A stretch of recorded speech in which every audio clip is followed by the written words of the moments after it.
നമസ്കാരം. ശ്രീനാരായണ ഗുരു ഓപ്പൺ യൂണിവേഴ്സിറ്റിയുടെ 2ാം semester degree elective subject ആയിട്ടുള്ള മലയാള സാഹിത്യം, കഥ, കവിത, ഉപന്യാസം, നോവൽ എന്ന പേപ്പറിലെ 1ാമത്തെ ബ്ലോക്കിലെ യൂണിറ്റ് 7 ആണ് ഇന്ന് നമ്മൾ ചർച്ച ചെയ്യാൻ പോകുന്നത്. കവിതയുടെ പേര് കാടെവിടെ മക്കളെ. അയ്യപ്പ പണിക്കരുടെ കവിതയാണ് ഇത്. ഇപ്പൊ അയ്യപ്പ പണിക്കരെ കുറിച്ച് പറയുകയാണെങ്കിൽ ആധുനിക മലയാള കവിതയുടെ പിതാവ് എന്നറിയപ്പെടുന്ന അയ്യപ്പ പണിക്കര് ഒരു കാലത്ത് ഒരുപാട് വിമർശനങ്ങൾ ഏറ്റുവാങ്ങിയിട്ടുള്ള ഒരു കവി കൂടിയാണ്. അതായത് ഏറ്റവും കൂടുതൽ വിമർശിക്കപ്പെട്ട കവി എന്ന് പറയുന്ന ഗണത്തിൽ നമുക്ക് പെടുത്താവുന്ന ഒരു കവി കൂടിയാണ് അയ്യപ്പ പണിക്കര്. ഇങ്ങനെ പറയാനുള്ള കാരണം അദ്ദേഹത്തിന്റെ രചനകളിലെ പ്രമേയങ്ങള് പലതും വിവാദ വിഷയങ്ങളായിരുന്നു എന്നുള്ളതാണ് കേട്ടോ. അതുകൊണ്ടാണ് അദ്ദേഹത്തിന് ഒരുപാട് വിമർശനങ്ങൾ ഏറ്റുവാങ്ങേണ്ടി വന്നിട്ടുള്ളത്. അയ്യപ്പ പണിക്കരുടെ പ്രധാന കൃതികൾ നോക്കുകയാണെന്നുണ്ടെങ്കിൽ അയ്യപ്പ പണിക്കരുടെ കൃതികൾ, അതുപോലെ തന്നെ അയ്യപ്പ പണിക്കരുടെ ലേഖനങ്ങള്, അതുപോലെ തന്നെ കവികള്, അതുപോലെ തന്നെ സൗത്ത് ബങ് തുടങ്ങിയിട്ടുള്ള കുറച്ച് കൃതികളാണ് ഉള്ളത് കേട്ടോ. അപ്പൊ ഇദ്ദേഹം പരിസ്ഥിതി നശീകരണത്തിനെതിരെ ശബ്ദം ഉയർത്തുകയും അതുപോലെ തന്നെ നഗരവൽക്കരണത്തിനെ ചൂണ്ടിക്കാണിക്കുകയും ഒക്കെ ചെയ്തിട്ടുള്ള ഒരു കവിയാണ്. അദ്ദേഹത്തിന്റെ കാടെവിടെ മക്കളെ എന്ന കവിതയിലൂടെ കവി പ്രധാനമായിട്ടും പരിസ്ഥിതിയെ സംരക്ഷിക്കുക എന്നുള്ള ഒരു ആശയമാണ് മുന്നോട്ട് വയ്ക്കുന്നത് കേട്ടോ. അപ്പോൾ വ്യവസായവൽക്കരണവും അതുപോലെ തന്നെ നഗരവൽക്കരണവും ഒക്കെ ചേർന്ന് നിർമ്മിച്ചിട്ടുള്ള പുതിയ ഒരു ലോക സങ്കല്പത്തെ കുറിച്ചിട്ടാണ് കവി ഈ കവിതയിലൂടെ പറയുന്നത്. അപ്പൊ ഈ ഒരു കവിതയിലൂടെ കാടെവിടെ മക്കളെ എന്ന കവിതയിലൂടെ കവി ഒരുപാട് ചോദ്യങ്ങൾ ചോദിക്കുകയാണ്. ആ ചോദ്യങ്ങൾക്കുള്ള ഉത്തരങ്ങളാണ് ഇനി ഈ കവിതയിലൂടെ കൊടുക്കേണ്ടത്. അപ്പൊ അതിനുള്ള ചോദ്യങ്ങളൊക്കെ ഒരുപാട് കവി ചോദിക്കുന്നത്. അപ്പൊ നമുക്ക് വരികളിലേക്ക് നോക്കാം. കാടെവിടെ മക്കളെ എന്ന് തുടങ്ങിയിട്ട് മാവുകളുടെ വീടെന്റെ മക്കളെ എന്ന് പറയുന്ന വരികളില് കാടും മേടും അതുപോലെ തന്നെ പുൽത്തകിടുകളും പൂഞ്ചോലകളും ഒക്കെ എവിടെയാണ് എന്ന് കവി ചോദിക്കുകയാണ്. അതോടൊപ്പം തന്നെ കാട്ടുപൂഞ്ചോലകളുടെ കുളിര്, അതുപോലെ തന്നെ ഇളം കാറ്റ് വീശുമ്പോഴുണ്ടാവുന്ന പൂക്കളുടെ ഗന്ധം, ഇതൊക്കെ നഷ്ടമായിരിക്കുന്നു. ഇതെല്ലാം എവിടെയാണ് എന്ന് ചോദിക്കുകയാണ്. അതോടൊപ്പം തന്നെ കാർഷിക വ്യവസ്ഥിതിയെ കുറിച്ചിട്ട്, ഇവിടുത്തെ കാർഷിക വ്യവസ്ഥിതി അപ്പാടെ മാറ്റിമറിച്ചിരിക്കുകയാണ്, തകിടം മറിച്ചിരിക്കുകയാണ്.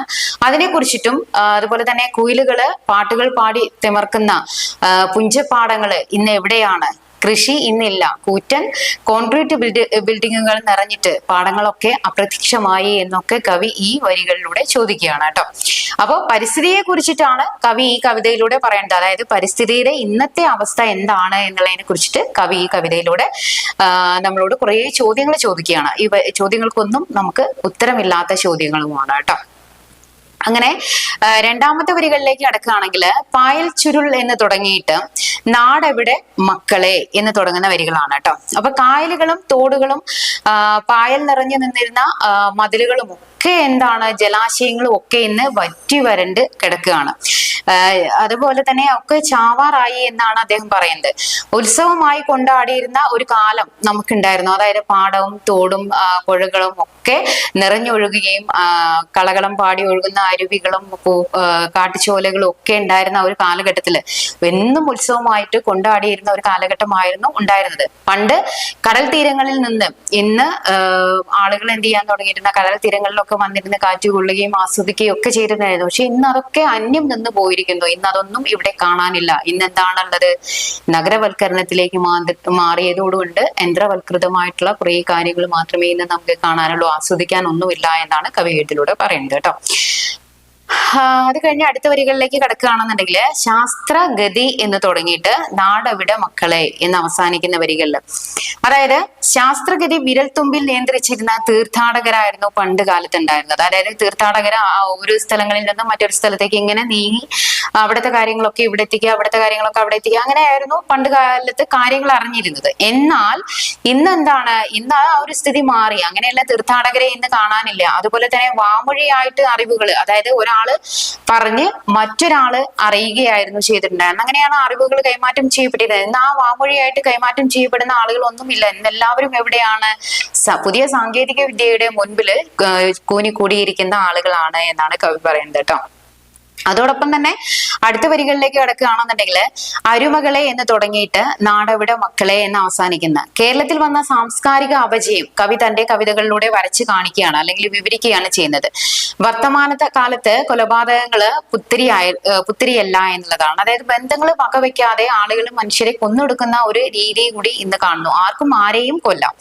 അങ്ങനെ ഒരു അരും കൊലയുടെ നാടായിട്ട് മാറിയിരിക്കുകയാണ് നമ്മളുടെ മലയാളം എന്ന് പറയുന്നത്. അതായത് ആരും ആരെയും വില കൽപ്പിക്കാതെ ഒരാൾക്കും സ്വന്തം കാര്യങ്ങൾ മാത്രം നോക്കിക്കൊണ്ട് മുന്നോട്ട് പോകുന്ന ഒരു തലമുറയെയാണ് കവി ഇതിലൂടെ കാണുന്നത്.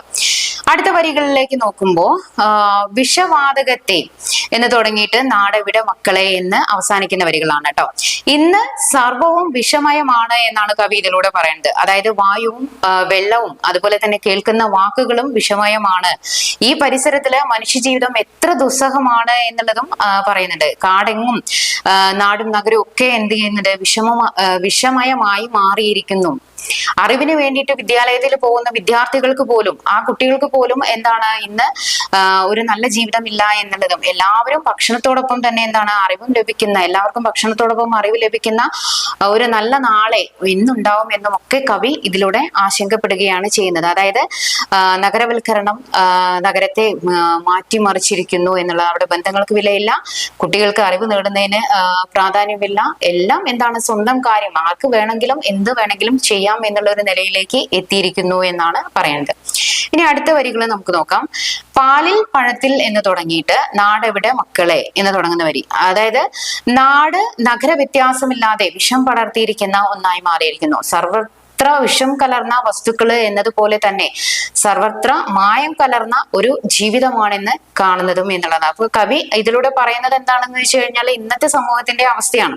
അതായത് പണ്ട് കാലവുമായിട്ട് ഇന്ന് താരതമ്യം ചെയ്യുകയാണെങ്കിൽ ആളുകൾ ആകെ മാറിയിരിക്കുന്നു എന്നുള്ളതിനെ കുറിച്ചിട്ടാണ് പറയുന്നത്. പക്ഷെ ആ ഒരു നല്ല നാളെയിലേക്ക് ഇനി നമുക്ക് തിരിച്ചെത്താൻ കഴിയുമോ എന്നുള്ളതും കവിയുടെ ഒരു ആശങ്കയായി മാറുകയാണ് കേട്ടോ. അടുത്ത വരികള് യന്ത്രം കറക്കുന്ന എന്ന് തുടങ്ങിയിട്ട് നാടെവിടെ മക്കളെ. അതായത് അതിന്റെ ആശയങ്ങളിലേക്ക് പോവുകയാണെങ്കിൽ കുടിലത നിറഞ്ഞിട്ടുള്ള ഭരണ സംവിധാനങ്ങളില് സ്വച്ഛന പക്ഷാപാതവും അടിമത്തവും നിലനിൽക്കുന്ന അഴിമതിയും ഒക്കെ നിറഞ്ഞിട്ടുള്ള ഒരു നാടാണ് ഇന്ന് നമ്മുടെ നാട് എന്നുള്ളതാണ്. അപ്പൊ അതില് എന്താ പറയാ, കുടിലുകളും കുളങ്ങളും ഒക്കെ എന്താ പറയാ ചുട്ടരിച്ചു കഴിഞ്ഞിരിക്കുന്നു. അങ്ങനെ ഈ പാവങ്ങളെ സംരക്ഷിക്കുന്ന ഒരു ഭരണം ഇനി വരുമോ എന്നും അദ്ദേഹം ചോദിക്കുകയാണ്. അതായത് ഇന്നും അടിച്ചമർത്തപ്പെട്ട വിഭാഗങ്ങള് വാഴുന്ന ഒരു കാലഘട്ടം കൂടിയാണ് നമ്മളുടെ നാട് എന്ന് പറയുന്നത്. അപ്പൊ ഇവരെയൊക്കെ സംരക്ഷിക്കുന്ന ഒരു കാലഘട്ടം ഇനി ഉണ്ടാവുമോ എന്നും കവി കവിതയിലൂടെ ചോദിക്കുകയാണ്. ഇത്ര കാര്യങ്ങളാണ് കവി ഈ കവിതയിലൂടെ പറയുന്നത്. ഇതെല്ലാം സമൂഹത്തിലേക്ക് ഒരു ചോദ്യചിഹ്നമായി നിലനിൽക്കുന്ന കാര്യങ്ങൾ കൂടിയാണ് കേട്ടോ. അപ്പൊ ഇതാണ് നാടെവിടെ മക്കളെ എന്നുള്ള കവിതയിലൂടെ അദ്ദേഹം പറയുന്നത്. അപ്പൊ കവിത നിങ്ങൾക്ക് മനസ്സിലായെന്ന് വിചാരിക്കുന്നു. മറ്റൊരു കവിതയുമായിട്ട് നമുക്ക് വീണ്ടും കാണാം.